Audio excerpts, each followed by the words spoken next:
Podcast. Le podcast hors série. Podcast hors série. Le podcast hors série. Une présentation de Chaloux, le paradis de la bière à Québec. Plus de 1000 sortes de bières pour tous les goûts. De la micro d'exception à la micro de soif parfaite. Deux succursales, Beauport et Saint-Émile. Santé! On dit bien des choses sur la radio de Québec, à tort et à travers, souvent. Une chose que j'ai entendue souvent au cours des années, c'est si tu veux durer dans la radio à Québec, il faut que tu cries plus fort que les autres. Pourtant, elle, je ne l'ai jamais entendue crier. Au contraire, elle est l'antithèse de tout ça. Sa voix est posée, sa voix est douce, sa voix est chaleureuse, sa voix est rassurante. Mais surtout, sa voix a été une inspiration pour au moins 2 générations d'animatrices radio. Elle souligne, elle célèbre ses 25 ans de radio à Québec. C'est tellement un honneur pour moi de retrouver Catherine Bachand. Salut, Catherine. Te retrouver, Denis Gravel, salut. Long time, nous aussi. Hein? Vraiment. J'étais un petit flot baveux la dernière fois. Bien des années. Ça a changé? J'espère que oui. J'aimerais ça être un bon exemple pour mes T'es-tu enfants. un vieux baveux maintenant? Ouais, il en reste encore un peu. Ça représente quoi pour toi, 25 ans de radio? C'était... C'était pas un chiffre auquel j'aspirais au départ parce qu'il était presque impossible pour moi d'atteindre ce chiffre-là. L'as-tu vu venir? Ou c'est des à gens un moment qui... donné, quand j'ai signé mon dernier contrat, Oui.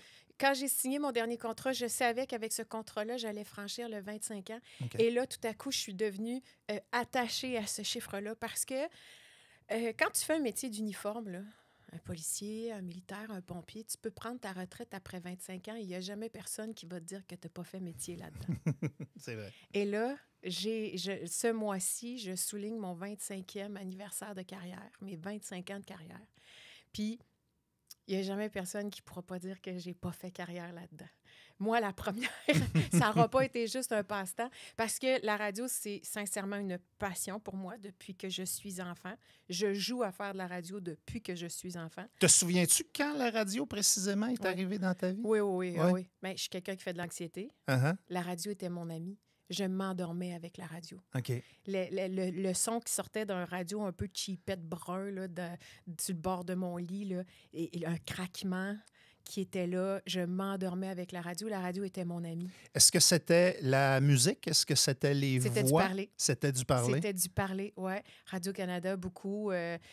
C'était vraiment de la radio parler qui m'accompagnait. Ces voix-là m'apaisaient. Je réussissais à m'endormir. Puis je me réveillais le matin. Mes parents étaient des gens très politisés. Alors, on écoutait la radio aussi matin et midi. Également, parce que je venais dîner à la maison. Mm-hmm. Puis, fait que la radio a toujours été très, très présente. Puis, je me souviens, j'ai à peu près 8 ans, puis je joue à faire de la radio dans mon sous-sol avec Jean-Philippe et Mathieu, mes grands amis du temps à Sherbrooke. Puis, je me souviens vraiment, vraiment de ça. Là. T'es-tu une fille de Sherbrooke? Oui. OK. Puis Born and raised. T'es arrivée à Québec quand? En 1999, pour étudier au Collège Radio-Télévision de Québec. OK. Je veux pas sauter d'étape parce que aimer la radio, c'est comme aimer la musique. On peut aimer la musique puis jamais devenir musicien. Ouais. Comment s'est fait ce saut-là? Quand est-ce que tu t'es dit ouais, j'aime la radio, je pense que j'aimerais ça en faire? On dirait que ça a toujours été présent. Je savais que je voulais faire un métier de communication, mais j'avais pas de chemin que je connaissais pour le faire. Puis, tu sais, oui, j'avais entendu parler d'ATM à Jonquière quand j'étais à Sherbrooke, mais j'avais vraiment pas la personnalité à 16-17 ans pour quitter la maison puis m'en aller à l'autre bout, tu sais. Ça, j'avais pas cette personnalité-là pour m'en aller faire une technique à 4 heures de route de chez moi. Sherbrooke-Jonquière, c'est une run de l'air. Effectivement. Oh, oui. J'avais pas cette personnalité-là. J'étais pas assez mature pour m'en aller de chez mes parents à ce moment-là. Puis, j'ai fait un peu de radio étudiante à l'université, puis, tu sais, je m'impliquais là-dedans, mais, tu sais, ça me tentait, je voulais toujours le faire, mais je connaissais pas le chemin jusqu'à ce qu'un de mes amis, qui s'appelle Dave Jennis, avait fait le CRTQ quelques années avant moi. On avait étudié ensemble à l'École Montcalm à Sherbrooke. Puis lui est encore dans le domaine artistique. Dave, c'est un metteur en scène, un auteur de pièces de théâtre, un comédien. Et lui avait fait le CRTQ. Puis là, il travaillait aux Escoumins. Et là, j'étais là, OK, fait que ça existe. Tu peux aller vraiment te former puis faire ça. J'avais pris un cours d'animation radio au studio Jean Malo à Sherbrooke. Il y a peut-être des gens qui connaissent ça. Jean Malo, qui était une figure connue dans le temps à la télévision. Il donnait des cours de radio, poser sa voix, apprendre à faire de la publicité et tout ça. Donc, c'était dans le cadre de mes cours d'université. Mais je ne connaissais pas le chemin. Mais comme Dave l'avait fait et qui travaillait là-dedans, là, j'ai dit à mes parents, « Hey, il existe quelque chose à Québec. » Là, j'avais fini mon bac. Il existe quelque chose à Québec où je pourrais aller essayer, tu sais, de me former pour devenir animatrice radio. Fait que c'est là que je me suis revenue à Québec. C'était qui tes modèles? En radio? Oui. Moi... Tu as parlé de radio qui oui. te berçait, mais tu n'as pas nommé Oui, personne. c'était CBF Bonjour avec Joël Lebigot. Oui. Là, je vais faire mon âge. Hein. Francine Grimaldi, qui avait des bracelets, Oui. puis qui nous parlait du culturel, puis tu entendais les bracelets dans le micro. Googlez ces noms-là, les jeunes. Mais Joël Lebigot, qui fera encore de la radio, d'ailleurs, je Mhm. pense, les fins de semaine. J'entends encore sa voix de temps en temps, si ma mémoire est bonne. Et moi, étant à Sherbrooke, plusieurs des personnes que je connais de ma génération qui ont grandi à Québec avec André Arthur, moi, c'est Gilles Proulx. Mm. C'est Gilles Proulx à CKAC à Montréal qui était diffusé à Sherbrooke. Alors, c'était la radio parlée que j'écoutais beaucoup. J'ai toujours été curieux de savoir comment tu trouvais ça, la radio abrasive. Tu mentionnes Gilles Ouais. Proulx, il l'était plus souvent qu'autrement. Eh, là. Seigneur, oui, vraiment, vraiment beaucoup. Ouais. Bien, moi, je trouvais que c'était un peu un spectacle, tu sais, quand même, là. Tu le voyais comme un show? Ben, oui, Ouais. vraiment, comme un spectacle. Puis il y avait des effets sonores aussi, des Mhm. fois, puis des petites chansons qui venaient avec ça. Fait que moi, je voyais ça comme un spectacle. OK. Mais en même temps, je voyais des gens, puis tu sais, sans trop en prendre conscience tant que ça à l'époque, là, tu sais, que je suis au primaire puis au secondaire, mais de gens qui sont quand même très au courant, avec des propos très étoffés, qui sont capables de débattre les deux côtés de la médaille. Mhm. Puis, oui, c'est des grandes gueules, mais ça demeure un spectacle. On dirait qu'il y a un lien entre plusieurs grandes gueules parce qu'il y avait Gilles Proulx à Montréal, il y avait André Arthur à Québec. Nous, on avait Louis Champagne au Saguenay. Ouais. Louis Champagne qui était particulièrement mal engueulé quand il était en ondes, mais à un moment donné, on était allé visiter sa station de radio, à l'époque CKRS Radio sur le AM. Puis on était des jeunes d'école secondaire, puis il nous avait reçus avec tellement de gentillesse, tellement de générosité, tellement de politesse. Ma mère avait peur que j'aille à CKRS. Vous allez rencontrer Louis Champagne. Ouais. Comme si elle allait te mordre. Comme si elle allait nous manger, effectivement. Puis j'ai toujours été fasciné, moi, par ce clash-là. Et André Arthur à Québec, Ouais. c'était pas mal la même chose Oui. aussi. Tu sais. Pour les gens qui l'ont connu d'un peu plus près, il y avait un côté gentleman insoupçonné chez ces communicateurs-là. Tu as raison. Ouais. Monsieur Arthur, je l'ai côtoyé dans 3 vies radiophoniques. Oui. C'est assez spécial. Hein? Uh-huh. Quand j'ai commencé à faire de la radio, c'était au FM 93, il était là. Après ça, on s'est recroisés à Choix CKNU. Mhm. Puis ensuite, chez Leclerc Communication, alors qu'il travaillait à Boulevard. Alors, dans 3 vies radiophoniques, je l'ai croisé, je l'ai côtoyé. Et comme tu dis, avec moi, en tout cas, je sais que ça n'a pas été le cas avec tout le monde, mais avec moi, extrêmement gentleman. Madame, ouvre la porte, très, très poli. Mhm. Tu sais, Monsieur Arthur a toujours été comme ça avec moi. Catherine, ta première job, c'était quoi? Ma première job, je remplaçais Alain Dufresne dans son émission de fin de semaine au FM 93. C'était de 18h à minuit sur les ondes du FM 93. Puis Alain, qui est le propriétaire du Collège Radio-Télévision de Québec, qui est encore aujourd'hui mon mentor, Mhm. Alain m'avait pris pour faire son remplacement. C'est lui qui t'avait recruté? C'est lui qui m'a recruté. C'est lui qui m'a amené. C'est lui qui m'a amené dans les studios du FM 93, qui m'a appris comment ça fonctionnait, le système informatique pour tout faire, puis la mise en onde, puis préenregistrer mes interventions et tout ça. Puis j'ai été en onde quelques fins de semaine. À Toute partir seule? du mois de mai, oui, toute seule. Et quand Alain est venu pour prendre ses vacances, quelque part, juillet et tout ça, le propriétaire de la station, il a dit, ben non, tu peux pas prendre des vacances. Qui va te remplacer? Il dit, ben la fille qui est en onde à ma place depuis une couple de semaines. Le propriétaire de la station, pas le propriétaire, pardon, mais le directeur général de la station de l'époque, il savait même pas que j'étais en onde depuis Ça une va couple bien. de semaines. Il avait préparé le terrain, Il avait par préparé exemple. le Ouais, terrain. fin Il- renard. Vraiment assez ratoureux, ce Alain. Alors oui, c'est comme ça que ça a commencé. Et au même moment, le même été, j'ai fait du remplacement à CHRC. Puis j'étais en onde aux 2 stations en même temps, 2 stations concurrentes dans Mais le oui. même marché, mais personne ne le savait. Fait que Tabarnouche. moi, j'ai fait les... T'es parti avec quelques libertés qu'on n'a jamais eues. Ben, j'imagine qu'un jour, peut-être, faudrait que je m'excuse. J'ai juste pas demandé la permission à l'époque. Ah, ben écoute, Tu vois. tant que personne t'interdit formellement de Voilà. le faire, Voilà. liberté qu'ils disent. CHRC, physiquement, est-ce que c'était au coin Miran-Sainte-Foy? Oui, Sur c'était l'étage très- du oui. dessus? Je travaillais sur l'émission du matin. C'était Jacques Tétrault qui était animateur à ce moment-là. Et je donnais un coup de main à Anne Corriveau, qui, elle aussi, portait plus d'un chapeau pendant l'été, alors qu'elle travaillait sur l'émission du matin à CHRC, puis en remplacement à la télé de Radio-Canada. Elle avait besoin, à un moment donné, d'un coup de main sur le culturel, alors je l'ai accompagnée. Puis quand elle est partie en vacances, c'est moi qui ai fait son remplacement en ondes. Monsieur Simoneau était encore en ondes à cette époque-là. au Ben AM. oui, Marc avant de Simoneau. devenir un aréna légendaire. Oui, alors c'est ça. Fait que et à la fin de l'été, Alain quittait le FM 93, puis moi, j'ai repris son émission. Puis j'ai passé c'est ça, beaucoup de temps à traîner dans la salle des nouvelles avec des Stéphane Gass, Louis Lacroix, Jean-François Gilbert à apprendre le métier de journaliste parce que j'étais très, très, très intéressée par ça. Tu es quelqu'un d'anxieuse et d'introvertie. Est-ce que tu posais beaucoup de questions dans Oui. ces premiers mois-là, dans ces premières années-là? Oui, beaucoup de questions, mais j'essayais aussi d'être une mouche sur le mur, tu sais, puis à observer comment ces gars-là travaillaient. C'était des pieuvres. C'était complètement fou. Tu sais, le setup, là, je sais qu'il y a des gens aussi qui regardent en même temps ce podcast-là, qu'il ne faut pas juste l'écouter, mais je vais essayer de donner assez d'exemples. C'est un studio de radio, mais on appelait ça le booth des journalistes. Alors, non seulement ces gars-là sont en train d'écrire à l'ordinateur la nouvelle, sont aussi en train d'écouter d'une oreille l'entrevue qu'André Arthur est en train de faire sur l'heure du midi parce qu'ils savent qu'ils vont devoir sortir une Des clip extraits. de cette entrevue-là pour pouvoir en faire une nouvelle, en même temps que la télé est allumée sur les chaînes de nouvelles continues, en même temps qu'à l'époque, on avait le scan de la police. Oui. Et il n'échappait rien. Mhm. C'était des pieuvres. C'était fou. Moi, juste de voir ce ballet-là, de les voir travailler, de ne rien échapper, le multitasking, là, c'était quelque chose à voir. Ces gars-là, la radio a un monde d'hommes quand Vraiment. tu as commencé à travailler. C'est-tu quelque chose que...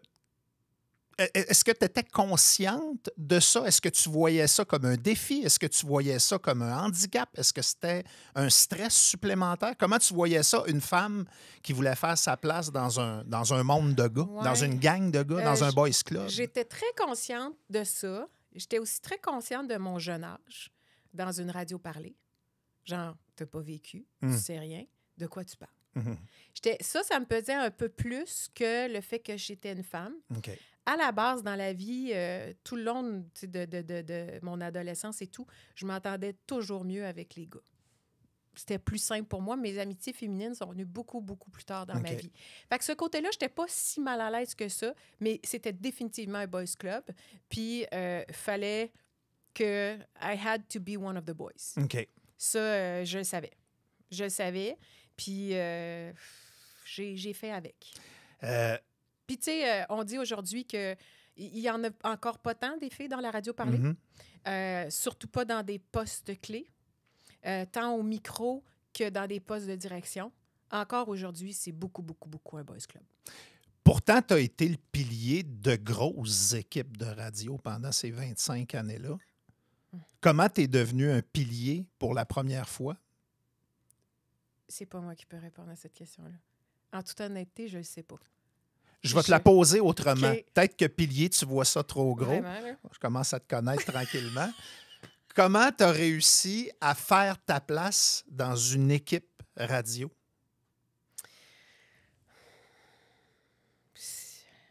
Même là, encore là, je ne suis pas sûre que je suis capable de te répondre à ça. On a travaillé ensemble quand j'ai commencé. Là. On a commencé à travailler ensemble le 4 septembre 2001, Denis.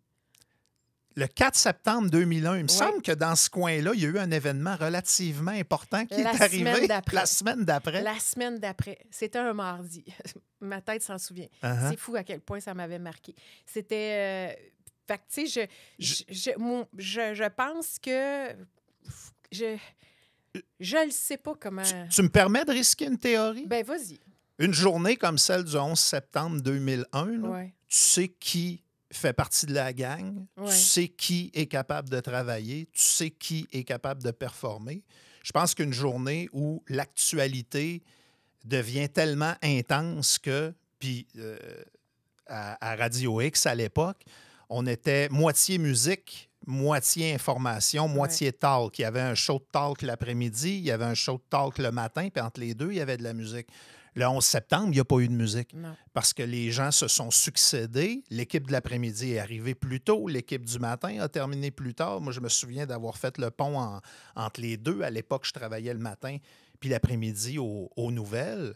Moi, je pense que des journées comme ça, où tout le monde est appelé à faire plein de choses, c'est là qu'on voit qui brille et, comment dire, qui a de l'eau par-dessus la tête.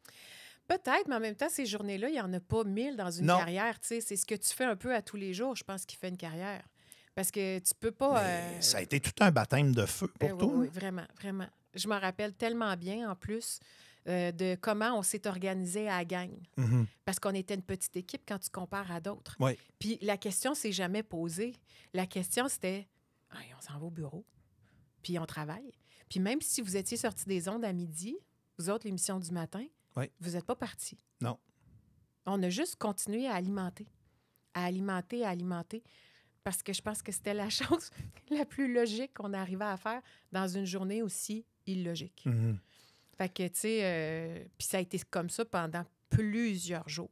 Oui, puis je pense que ça a même un peu dicté la suite des choses pour cette station de radio-là, parce que graduellement, après ça, la musique... On en a enlevé, puis à un moment donné, Choix Radio X est devenu une station complètement talk pour laisser la place à davantage d'individus de parler davantage d'actualité. Puis on avait vu qu'il y avait un besoin. Ouais. Quand l'actualité prend beaucoup de place, puis que les gens... On avait l'impression que les gens auraient été déçus si on avait juste dit après l'émission bon, ben nous autres, on ferme les micros, puis on va revenir tantôt. Voici YouTube. Ouais. Et les gens, des années plus tard, je ne sais pas de ton côté, mais des années plus tard, moi, il y a des gens qui m'en parlent encore. Du 11 septembre, puis avant de nous parler des avions, avant de nous parler de l'impact sur l'Amérique du Nord, sur la sécurité, ils nous parlent de la radio, puis de la radio qui les a accompagnés cette journée-là à Québec. Mais pas juste ça, Denis, je ne sais pas si tu te souviens de ça, OK? Mais à l'époque, Robert Gillet est en ondes le matin au FM 93. André Arthur fait l'émission du midi. Oui. Les deux hommes se sont retrouvés ensemble dans la même émission. Puis à un moment donné, ils sont sortis des ondes. Mm-hmm. Puis là, ils ont commencé à faire jouer de la musique comme c'était le cas habituellement. Ils sont retournés à leur programmation habituelle. Oui. Mais les gens n'avaient pas fini. Les gens avaient encore faim. Et là, ils se sont mis à zapper puis ils nous ont trouvés. C'est vrai, c'est vrai. Ils nous ont donné tout qu'un break en sortant des ondes cette journée-là. Il y a du monde, ils ont magasiné puis qui nous ont trouvés. C'est Gilles Parent qui t'a engagé pour le retour? Oui, c'est Gilles Parent qui est venu me chercher. Parce que moi, j'avais fait... tu vois, j'avais commencé au mois de mai 2000 au FM 93. J'avais travaillé tout l'automne aussi également au FM 93. Et puis là, à un moment donné, j'ai rencontré quelqu'un, je suis tombée amoureuse, puis je suis partie vivre avec lui à Calgary. Et j'ai travaillé à Radio-Canada Calgary pendant à peu près 6 mois là-bas. C'est une belle parenthèse, ça, belle quand parenthèse. même. Ben oui. Mais on a eu des enfants ensemble par la suite. Uh-huh. Mais pour des raisons familiales, on est rentré beaucoup plus tôt que ce qu'on avait prévu. Fait que finalement, j'ai été 6 mois là-bas à Calgary. Et quand je suis revenue, ben j'étais disponible. J'ai refait du remplacement pendant l'été au 93 et tout ça. Puis, à la fin de l'été, Gilles Parent se cherchait quelqu'un. Il cherchait une fille pour aller dans son équipe, une équipe dont tu faisais partie. Oui. Et il y avait quelqu'un d'autre qui était là à l'époque, qui était Annick Dumontet. De ce que je comprends, ça n'avait pas fonctionné. Et moi, je travaillais déjà pour Showbiznet, qui était à l'époque... Le site Internet de Showbiz, à l'époque, par excellence. Là, je pense qu'on allait tous chercher nos nouvelles de Showbiz là, dans le temps. Exact. Et donc, ça appartenait à la famille Parent. OK, et oui, c'est pour ça que Nicolas Lacroix, qui était mon patron chez Showbiznet, qui fait encore de la radio aujourd'hui, Nicolas. Qui était recherchiste puis qui était associé avec Gilles à l'époque aussi. C'est lui qui a dit, by the way, Catherine, elle revient, elle est ici, elle fait de la radio puis tout ça. Fait que Gilles, on se connaissait très, très, très, très peu. Gilles m'a contacté, on a pris un déjeuner ensemble puis on a commencé le 4 septembre 2001. Comment tu as vécu les changements d'univers? Parce que Radio-Canada Calgary, Choix Radio X à Québec, on n'est pas vraiment dans le même, dans le même registre. Non, tu as bien raison. Bien, je pense que dans tout ça, que ce soit Radio-Canada, que ce soit Radio X, je suis un peu restée moi-même, un peu abrasive aussi par moment, où est-ce que je me souviens de m'être fait reprocher. Je dirais pas ça comme ça, là, mais on m'avait dit, fais attention à ce que tu dis, là, parce que des fois, mon niveau d'humour était peut-être pas adapté à Radio-Canada. Bon, mais ça pour dire que c'est plus au point de vue des moyens. Les moyens qui étaient à notre disposition. À Radio X, là, à l'époque, là, quand je suis débarquée de Radio-Canada, puis même au 93, une personne fait plein d'affaires. Ouais. Alors que le côté syndical à Radio-Canada, où est-ce qu'un tel va faire telle tâche, un tel va faire telle autre tâche, ça, moi, je sentais que je devais attendre après d'autres personnes pour faire des choses que moi, je voulais faire. Ça serait peut-être la différence d'univers. Alors, les moyens étaient beaucoup plus grands à Radio-Canada, mais sinon, de pouvoir toucher à tout, ça me plaisait plus. J'ai jamais eu la chance de travailler à Radio-Canada avec des grandes équipes, mais moi, il y a une chose que j'ai compris au fil des années, moi, les petites gangs, j'adore ça. Les petites équipes, j'adore ça. Je pense que ça fait partie du succès de la radio parlée dans une certaine mesure, quand tu as une impression de faire partie de la petite gang. Oui. Puis c'était un peu ça, je pense, à l'époque à Radio X. Il y en a qui pourraient dire qu'il y avait plusieurs petites gangs, mais si on parle de la petite gang du retour, vous avez fait le retour à Radio X combien de temps? De 2001 à 2007. Puis vous êtes parti en 2007, vous êtes passé du côté du FM 93. Oui. Ce que je me souviens, c'est qu'on était nombreux à t'aimer beaucoup, puis à vouloir te garder. T'es parti avec Gilles, t'es parti au 93. C'est une décision qui a été dure à prendre ou c'est juste, on a un train, il roule, on continue? Bien, tu sais, il faut savoir que moi, j'étais l'employé de Gilles. De Gilles, c'est vrai. Fait que, tu sais, j'ai suivi mon employeur. Fait que dans ce sens-là, c'était pas une décision qui était difficile. Il y avait un très, très, très beau défi aussi au 93 qui n'était pas top à ce moment-là. Bien, il y avait un défi d'aller épauler quelque chose qui voulait émerger avec l'arrivée notamment de Sylvain Bouchard, que tu voyais qui était en train de faire son chemin. Fait qu'il y avait un très, très beau défi là. Puis ça me touche beaucoup que tu dises ça.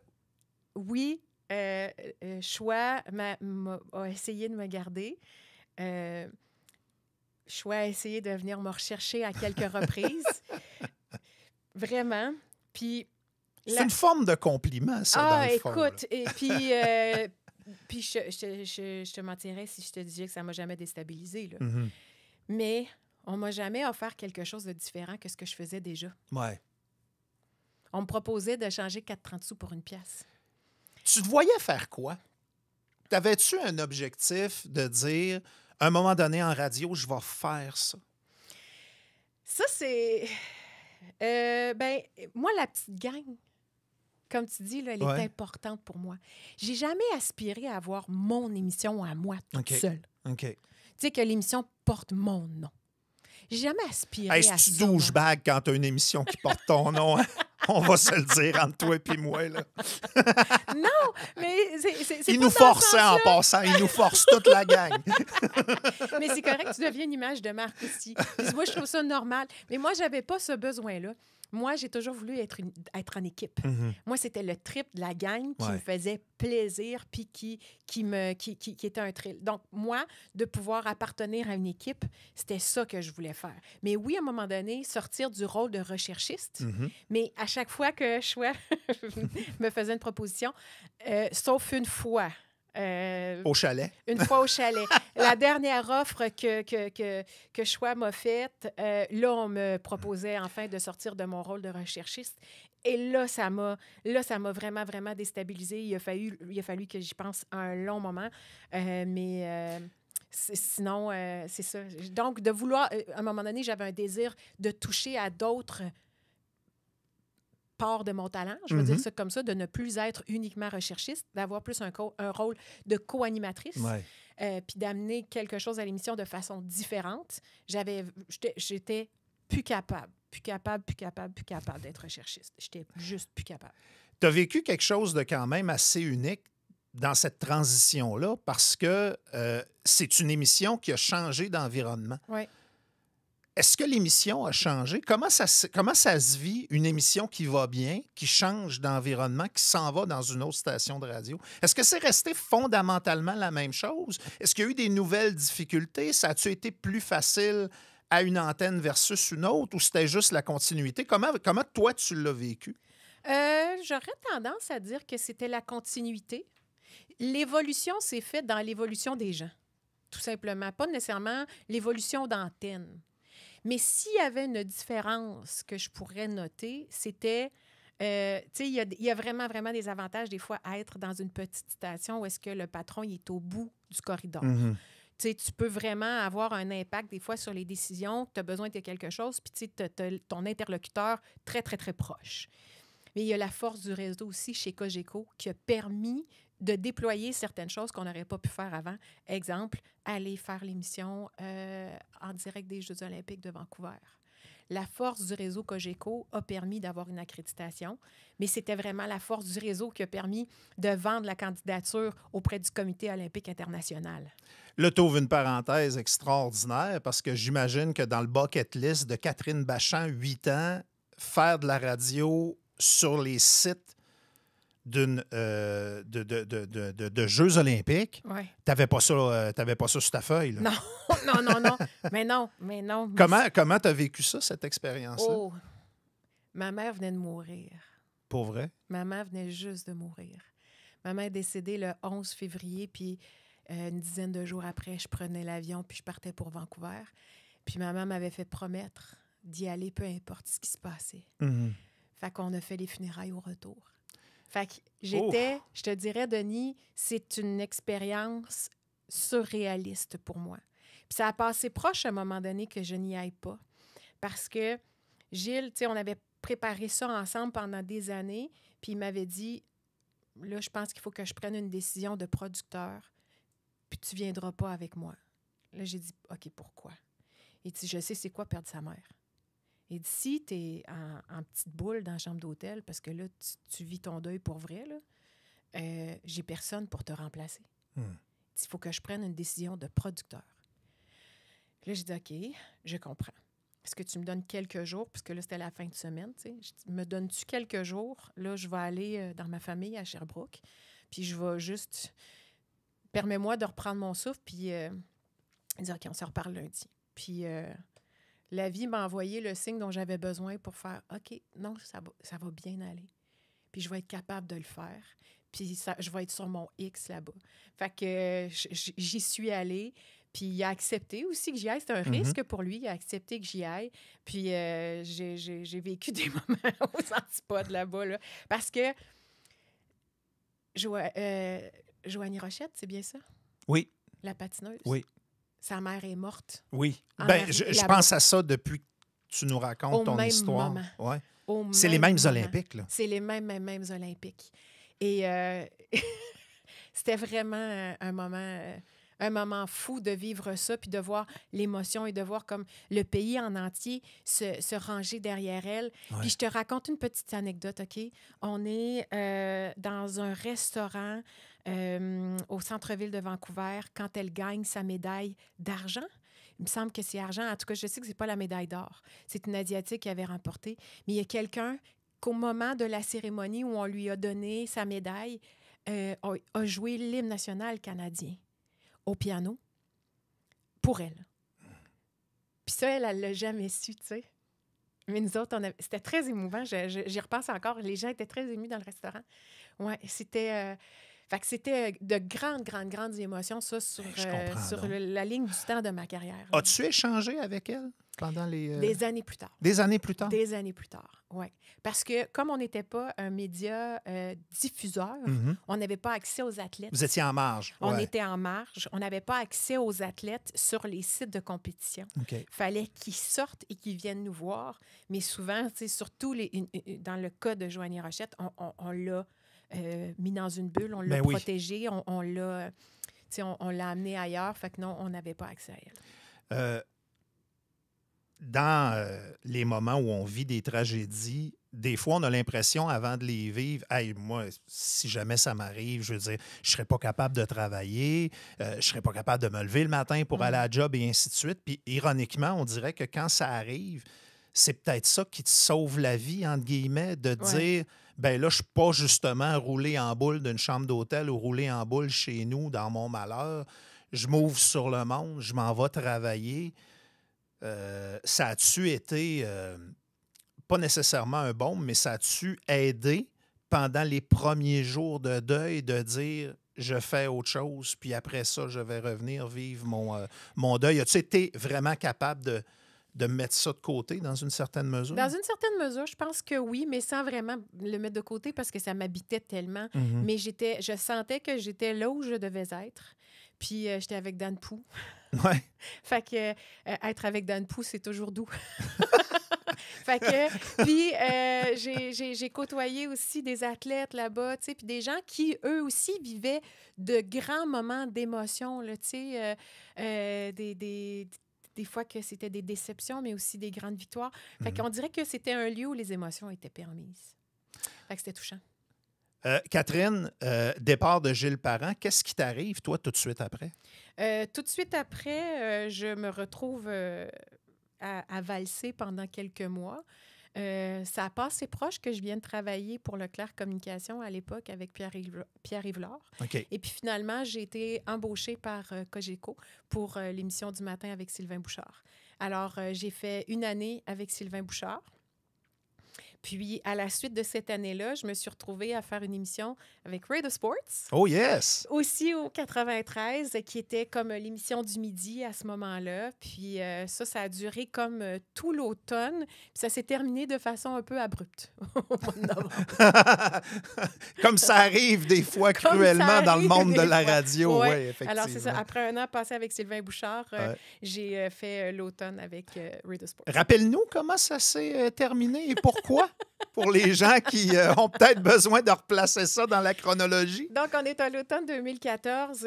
À l'époque, Jeff Fillion fait l'émission du midi. Il est encore à Choix à ce moment-là, en 2014. Oh, il est-tu rendu à...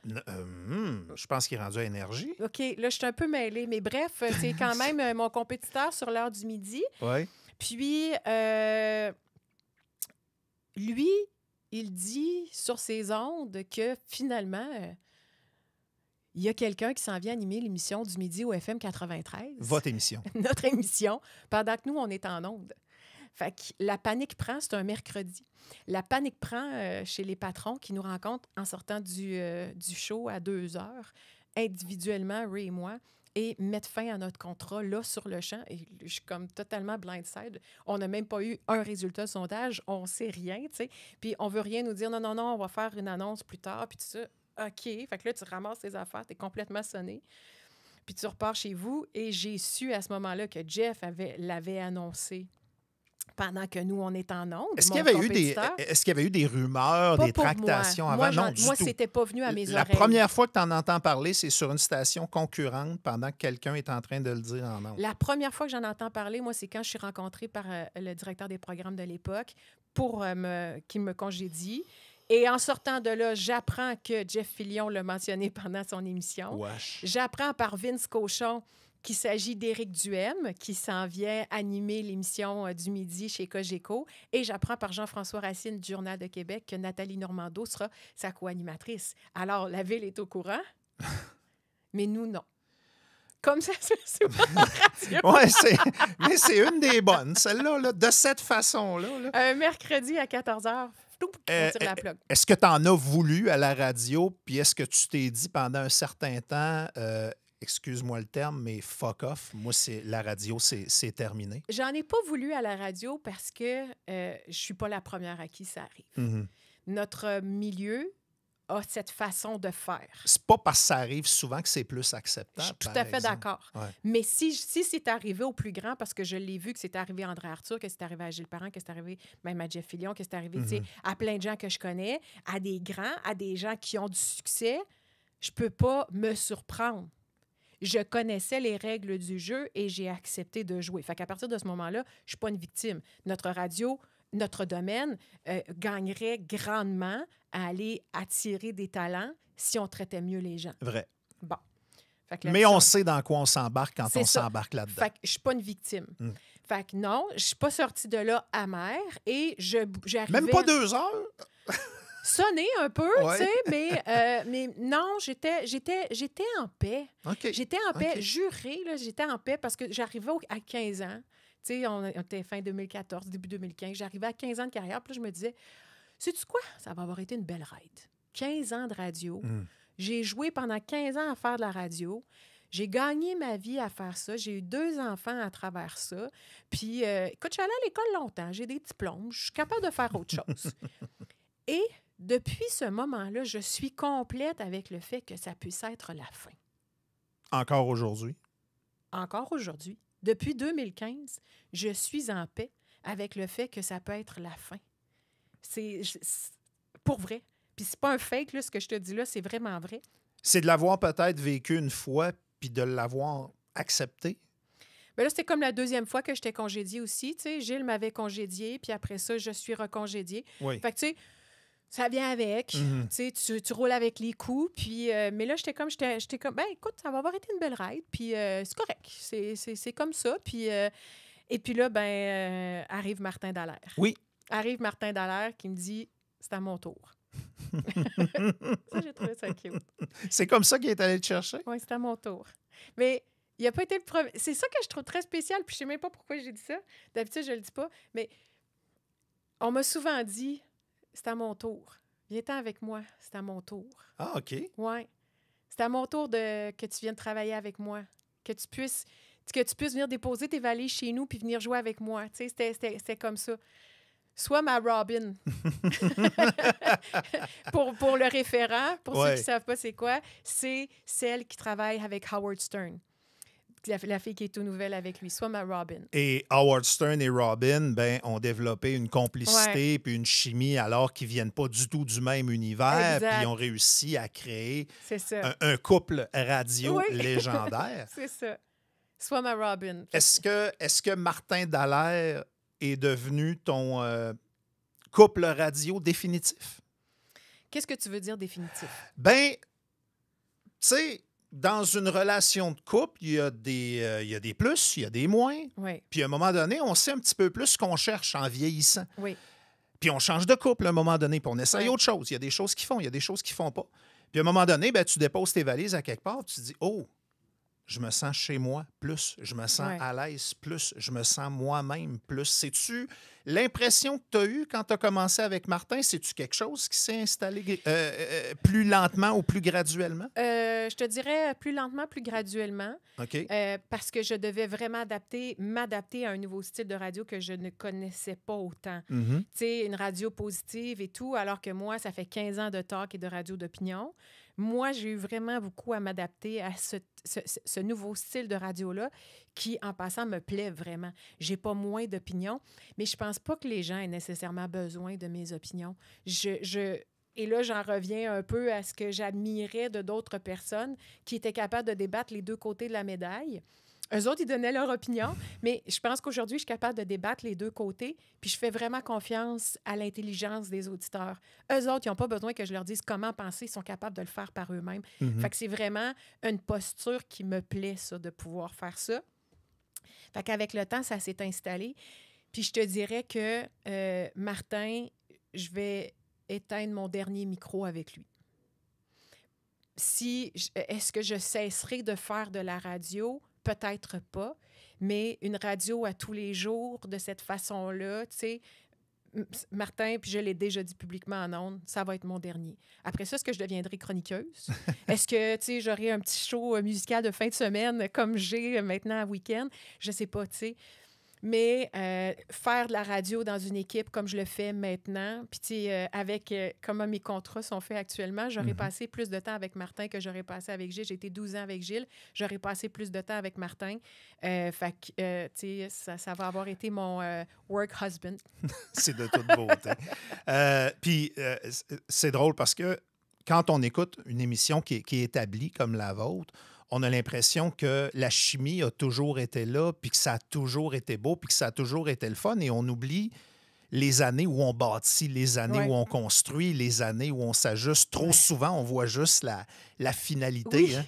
Puis c'est pas trop long, là, je veux dire. C'est 10 ans week-end, là. Ouais. C'est 10 ans à bâtir, puis là, c'est le succès que c'est devenu. Puis c'est un pari audacieux, justement, de dire à Québec, nous autres, on va être un rayon de soleil, on va faire les choses différemment. Moi, je ne l'ai pas caché, puis je l'ai mentionné à Martin, je l'ai mentionné à Sylvie, je l'ai mentionné à plusieurs personnes. Moi, c'est en écoutant Week-end, graduellement, que j'ai commencé à me poser des questions sur est-ce que je suis à la bonne place, est-ce que je fais le genre de radio que j'aime vraiment faire, puis est-ce que on crée les émotions qu'on a le goût de... Est-ce que je crée les émotions que j'ai le goût de créer par rapport au public? Tu sais, je veux qu'ils soient en joie le vert dans le char ou je veux qu'ils soient dans un autre état d'esprit? Tu sais? Je veux-tu les faire réfléchir ou je veux juste les mettre en calvaire? Puis je regardais ce qui se passait à Week-end, puis il y en a qui disaient « Ah, ben c'est un flou, tu sais, ça durera pas, ça collera pas. » Vous l'avez entendu, hein? Ben oui.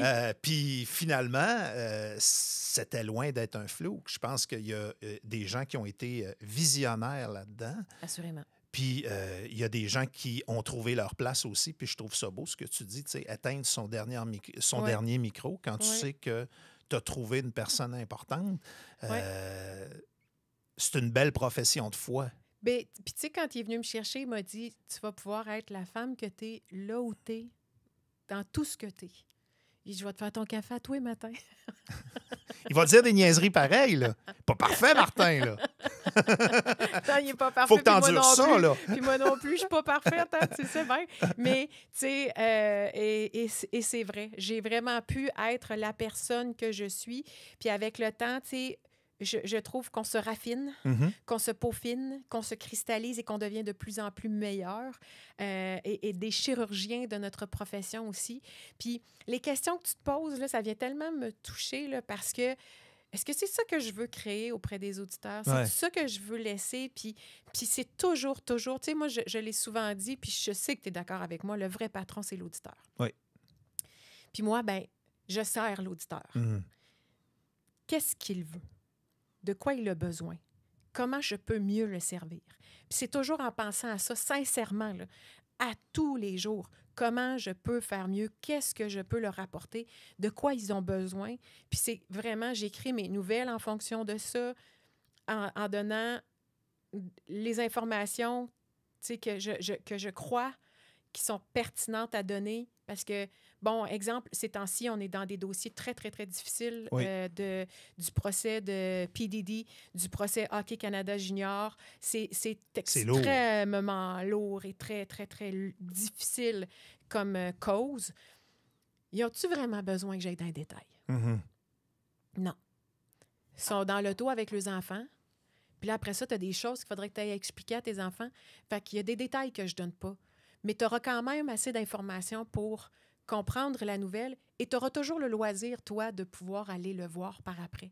Puis je me rappelle de discussions que toi puis moi, on avait eues à l'époque de choix, parce que c'est dans le temps du début de la guerre en Irak et tout ça. La décapitation de Daniel Pearl. Eh mon Dieu, oui. Hey, là, je te ramène. Hein? Une vidéo qui existait, qui était disponible. Voilà. C'est quoi ton devoir journalistique? Mais tu es aussi un humain. Oui. Puis, est-ce que toi, en tant que journaliste, de voir cette tragédie-là, qui n'est pas un film, et c'est la réalité, va vraiment servir ton auditoire? À l'époque, je l'ai regardé en me disant « c'est ma job ». Ouais. Puis après l'avoir vu, je me suis dit, moi, personnellement, ça m'apporte rien. Ça apporte rien que je peux apporter à l'auditeur non plus, parce qu'on sait ce qu'il y a sur le vidéo. Exact. On n'a pas besoin de le voir. Ouais. Pareil comme l'affaire de Luca Rocco-Magnotta. Oui. Ça aussi, c'était disponible. Oui. Puis tu peux pas remettre la pâte à dents dans le tube. Non. C'est « what has been seen cannot be unseen ». Puis les auditeurs n'ont pas besoin que je leur raconte les détails de ça. Pareil comme dans le procès de Guy Turcotte. Il y avait énormément d'informations qui sortaient. Puis moi, c'était insoutenable pour moi de les entendre. Je n'étais pas journaliste à l'époque, mais je devais quitter le studio parce que c'était insupportable pour moi. Fait que là, je me disais, j'ai-tu vraiment besoin? Est-ce que mon auditoire a vraiment besoin de ça? S'il le désire, il pourra aller le chercher. Mais si tu es dans l'auto captif en train de conduire, tu fais pas le choix de consommer ça, puis je vais te le garrocher en pleine face. Mais c'est intéressant parce que vous êtes toujours dans un beau dilemme. Tout le temps. Dans une station comme Week-end, une Ouais. station ensoleillée, une station de bonheur qui parle à ses auditeurs, qui parle d'actualité. Il y a eu une campagne électorale fédérale il n'y a pas longtemps, tu sais. C'est plate en tabarnouche, une campagne électorale fédérale, puis c'est déprimant, puis des fois, les nouvelles, ça fâche le monde parce Ouais. que, bon, l'argent sort de nos poches et ainsi de suite. Ça doit être un défi vraiment différent de faire de l'actualité dans ce genre de pattern-là, dans ce genre d'environnement-là. Parce que c'est pas de l'actualité de 15 secondes puis on passe à autre chose Ouais. non plus. Je veux dire, il y a un certain format dans ce que vous faites, mais en même temps, on est un petit peu plus lousse, ce qui fait que vous expliquez certaines choses. Ouais. Ça doit pas être évident de placer la ligne à la bonne place souvent. T'as raison. Ouais. Ça, c'est toi Mais- qui décides ça? Non, on le fait ensemble. Ensemble, OK. On le fait ensemble. Et on se challenge. OK. Et on se relance. Puis, tout le temps, on est tout le temps en train de se remettre en question. Puis, non, c'est pas que moi qui le fais. On le fait toujours ensemble. Puis, Je me demandais si c'était la conscience tranquille de cette émission-là. peut-être par moment, mais pas uniquement. OK. Parce qu'on OK. a tous nos angles morts. Oui. Parce qu'on a tous nos chambres d'écho. Mhm. Puis on en est de plus en plus conscient. Alors, on se sort, justement, on fait attention. Tu sais, Joanie est dans la trentaine, moi, je suis dans la quarantaine, Martin dans la cinquantaine. Fait que, tu sais, on a des réalités différentes. Ouais. Martin a des enfants adultes, moi, adolescence adulte, Joanie, petite enfance. Fait que, tu sais, on vit des réalités très, très, très différentes. Donc, on essaie de faire un beau mélange de tout ça pour être le plus ressemblant à notre auditoire, veut pas, là, tu sais. Ouais. Mais non, de trouver cet équilibre-là. Puis en même temps, moi, Denis, c'est pas vrai que la vérité est juste d'un bord.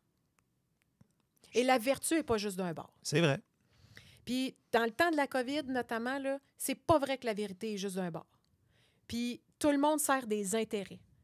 Puis tout le monde, tu sais, d'un bout à l'autre du spectre, là, tout le monde tire des ficelles. Mhm. La vérité est en quelque part. Fait que c'est jamais blanc ou noir. Il y a tellement de zones grises. Puis moi, j'aime aller là-dedans. Et la vérité, je veux dire, elle va changer dépendamment de l'individu. Oui. Tu viens de quel milieu? Oui. Tu as grandi de quelle façon? Oui. Tu as combien d'argent dans ton compte en banque? Tu écoutes quelle station de télévision? C'est quoi tes influences? C'est qui ta blonde? C'est qui ton chum? C'est quoi vos sujets? Il y a autant de vérité qu'il y a d'individus. Fait que moi, j'aime beaucoup aller dans les nuances. Mhm. Puis je pense que notre auditoire espère ça de nous et nous l'exige, d'aller dans la nuance. Parce que c'est jamais juste d'un bord. Catherine t'a parlé de ton mentor en début de conversation, Alain Dufresne. C'est quoi les plus belles leçons qu'il t'a apprises? La curiosité.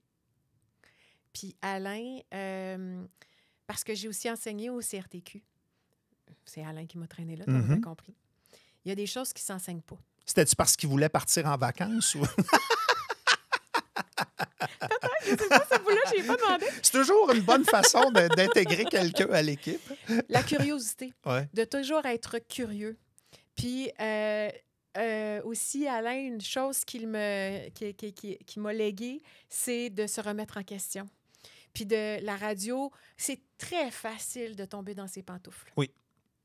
C'est très facile de tomber dans nos roulières, tu sais. Le pilote automatique. Oh oui.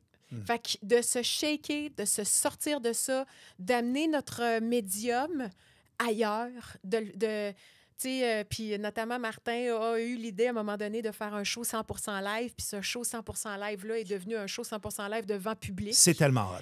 Fait que ça, tu sais, il faut que... On doit continuer de faire évoluer un vieux médium. Que si on veut rester en vie, on doit évoluer.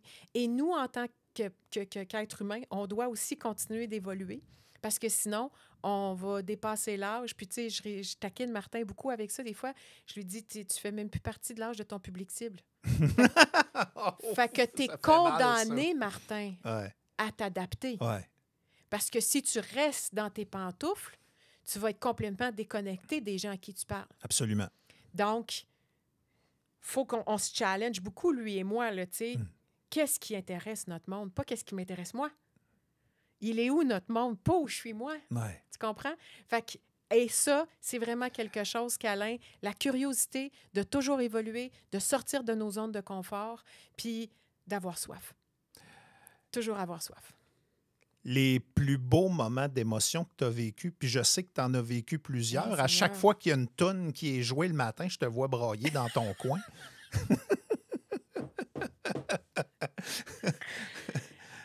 Mes plus beaux moments d'émotion. Bien là, je te jure que la semaine passée, ça a été quelque chose. Là, quand on a souligné en ondes de mon 25e anniversaire, Ouais. là, j'ai été happée. Mhm. Happée par une vague. Là, puis d'entendre mes filles, ça a été... ouais, ça a été un grand moment. J'ai de la misère à te dire, ça me remet à pleurer. Parce que c'est aussi leurs 25 ans à elles. Mhm. Cette carrière-là, c'est aussi elles qui ont eu à payer le prix de cette carrière-là. Ouais. Des moments où moi, j'ai pas pu prendre congé parce qu'en raison des périodes de sondage, on est interdit de prendre congé alors que tout le monde l'est. Que je suis pas là le matin. Quand je me suis séparée de leur père, on était en garde partagée. Les filles sont en 4e et 6e année du primaire. Puis une semaine sur 2, maman n'est pas là le matin. Les filles se lèvent seules, se font déjeuner seules et partent à l'école seules. T'es-tu senti coupable de ça? Je parlerai pas au passé. Ouais, encore présent. aujourd'hui. Oui, Ouais. oh oui, vraiment. Puis, mais tu sais, j'ai l'impression que si tu es une infirmière qui fait du temps supplémentaire obligatoire, tu vis aussi cette culpabilité-là. Ouais. Fait que je suis pas spéciale. Là. C'est la tristesse des horaires C'est la atypiques, tristesse, c'est ça, c'est la tristesse des horaires mais, atypiques. mais quand on est parent, on a l'impression de jamais en faire assez. Exactement. La culpabilité vient avec, tu sais, sur le cordon ombilical. Là. On dirait que ça reste là. Fait que tu as toujours l'impression de ne pas en faire assez. Puis c'est aussi leurs 25 ans à eux. Fait que ça, je te dirais que, Seigneur, est d'avoir pu le souligner publiquement, les sacrifices qu'elles aussi ont fait. Ça, pour moi, c'est important. Puis des moments d'émotion, mon Dieu, j'en ai plein. J'ai de la misère à te dire qu'il y en a un seul, là, tu sais, vraiment. Catherine, quand j'ai fait ta présentation, j'ai mentionné que tu as inspiré 2 générations d'animatrices radio. Puis je pitche pas ça dans les airs, là. Je travaille avec 2 générations d'animatrices radio pour qui tu as été une inspiration puis un Seigneur modèle. Audrey Pinchot, Oui. Véronique Bergeron. D'entendre que tu as montré la voie dans une certaine mesure puis que tu as donné de l'inspiration à des femmes talentueuses. Tu te sens comment par rapport à ça? Mais moi, je vois tellement pas ça, Denis. Là. Tu sais, c'est... Pourtant, ils me J'essaie l'ont pas de dit, là. faire de la fausse modestie. Audrey là. me le dit à tous les jours. Mais Pour ça, je fais l'entrevue. Non, t'as tordu un bras, hein? Mais c'est vraiment pas comme ça que je le vois parce que, moi, je continue de triper sur les artisans de mon métier. Mhm. Pour vrai. Puis à chaque fois qu'on en perd un ou une, ça me fait quelque chose. Ça vient te chercher en dedans. Ça vient me chercher en dedans. Tu le prends personnel. Oui. Ouais. Parce que je trouve qu'on n'a pas été à la hauteur. Puis qu'on n'a pas su garder les talents. Mhm. Qu'ils ont trouvé finalement que la pelouse était plus verte chez le voisin. En dehors de ce métier-là. Ouais. Fait que moi, ça, à chaque fois que je le prends personnel, je me dis, on n'a pas été à la hauteur. Je trouve ça très... oui, je le prends personnel. Puis en même temps, je peux pas inspirer la curiosité. Je peux pas inspirer le désir de pousser ça plus loin. Tu sais, je vais prendre une Audrey Pinchot, là. Ouais. Où est-ce que j'ai travaillé avec elle quand elle a commencé? Elle était aux nouvelles et tout ça. Fait qu'elle était ma collègue avec qui je travaillais souvent le plus proche parce qu'on travaillait ensemble à écrire les nouvelles le matin. Mais Audrey, là, du haut de ses 21 ans, là, quand il est temps de parler de la commission Charbonneau puis qu'elle avait peut-être 8 ans quand ça s'est passé, là, Au secours. elle le sait pas. Puis Audrey, elle a l'intelligence de me dire, Catherine, je le sais pas. Mhm. Ça, là, tu peux pas inspirer ça à quelqu'un. Tu comprends? C'est son trait de personnalité à elle, à Audrey, d'avoir l'intelligence de dire, je le sais pas. Et de ne pas aller bluffer en ondes. Voilà. Mm. Hey, je vais tout arrêter, puis je vais te faire une commission Charbonneau 101, puis tu vas tout comprendre. Tu sais, tu vas avoir tous les outils pour aller en ondes, pour savoir de quoi tu parles. Tu peux pas savoir ce que tu sais pas. Tu peux pas savoir ce que tu n'as pas vécu non plus. Tu peux juste l'apprendre. Mais s'il n'y a jamais personne qui te l'apprend, et si toi, tu n'as pas la rigueur intellectuelle, ça ne s'enseigne pas, la rigueur intellectuelle. Tu comprends? Ouais. Fait que j'ai juste accompagné D'en des entendre, gens. ça stimule, par exemple. Ben oui. Mhm. Mais Parce que là, de tu voir peux une pas- Audrey qui est comme avoir la rigueur intellectuelle de dire « je le sais pas ».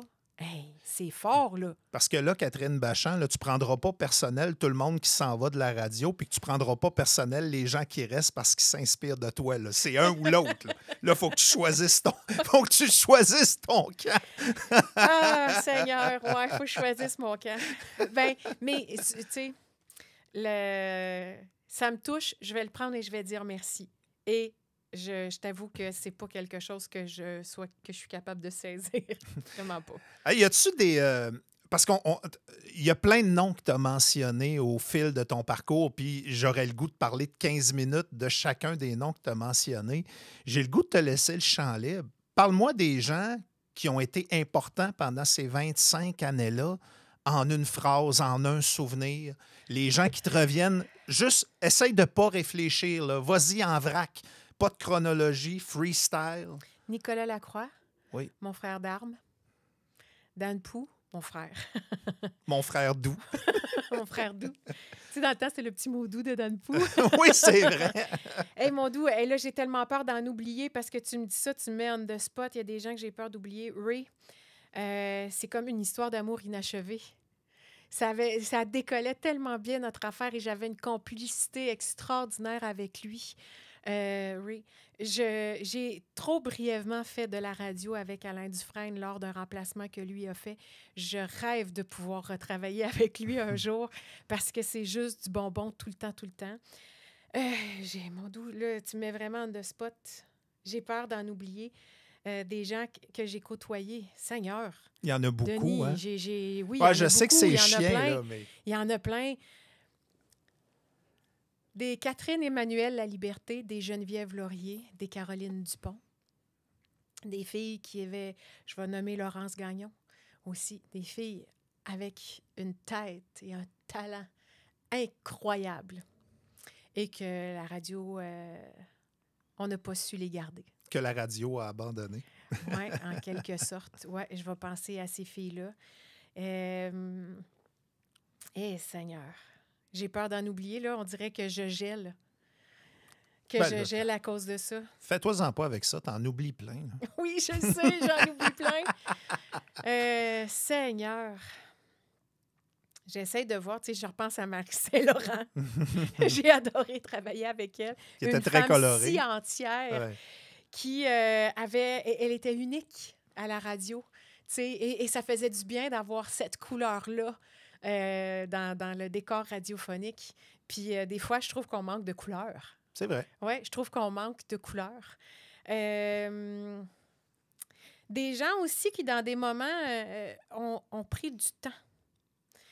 Philippe Vincent Foisy. C'est drôle, hein, je ne l'ai jamais côtoyé dans le même studio. Mais quand il y a eu un attentat au Parlement d'Ottawa, oui. Philippe Vincent était dans le fond, lockdown Mm-hmm. et travaillait pour Cogeco à l'époque. Et il avait pris beaucoup de temps pour nous parler dans un moment qui était hautement stressant. Là. Il y avait eu des morts, puis il y a eu des coups de feu qui ont été tirés là, dans le Parlement. Là, puis, et ça a vraiment été... mais lui, il a pris beaucoup de temps dans un moment très, très, très difficile de sa carrière, puis il restait en onde avec nous. Et ça m'avait vraiment touché le temps qu'il nous avait accordé. Puis je pense que j'ai jamais pu le remercier vraiment pour ça. Oui, c'est le monde où je suis en train de faire une rétrospective. Oui, mais on fait un beau tour. Puis dans la vie, tu sais, pour se lever de bonne heure comme on le fait là, Vincent Dessureau. Monsieur Dess. Monsieur Dess. Autant pour en ondes qu'en dehors des ondes. Une soie. Qui m'a fait un prince, oui. Qui m'a fait l'honneur d'entrer dans sa vie privée. Je ne l'oublierai jamais. Je ne l'oublierai jamais. Puis, mon doux Seigneur. Puis, ce que j'allais dire, c'est aussi, c'est quand on se lève à cette heure-là, tous les matins de la semaine pendant 10 ans, il faut aimer. Fait que Joanie et Martin, je les aime vraiment, vraiment beaucoup. Puis, on n'est pas les mêmes personnes qu'on était il y a 10 ans. C'est tellement, tellement passé de choses en 10 ans. C'est à la fois court et à la fois long. Vous grandissez ensemble, dans le fond. Oui, on évolue ensemble. Puis c'est un honneur de pouvoir aller à la guerre avec eux autres. Pas facile vivre à trois, toujours. Non, mais ça va étonnamment bien. Il n'y a pas eu de moment difficile? Il n'y a pas eu Oui, de... ben oui. Oui.